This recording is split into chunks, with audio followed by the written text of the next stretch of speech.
మధ్యాహ్నం 1 గంటకు గంట కొడితే మా పేద వర్గాల పిల్లలు గిన్నెలు పట్టుకొని లైన్లో నిలబడి బిచ్చగాల శిక్షణ పొందుతా ఉన్నారు సార్.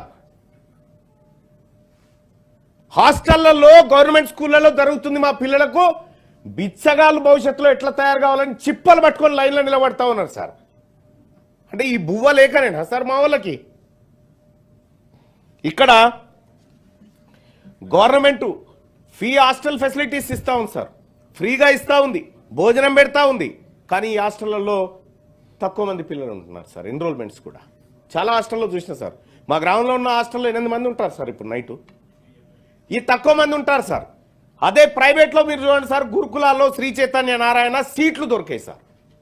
ప్రతిరోజు శ్రీ చైతన్య నారాయణలో ఎక్కడో చోట హత్యలు లేకపోతే ఆత్మహత్యలు జరుగుతూనే ఉంటాయి సార్. కానీ మా పేద వర్గాలకు ఇంకా ఆ స్కూలే కావాలి అని ఎందుకు వస్తుంది సార్? భరోసా. ఈ సభలో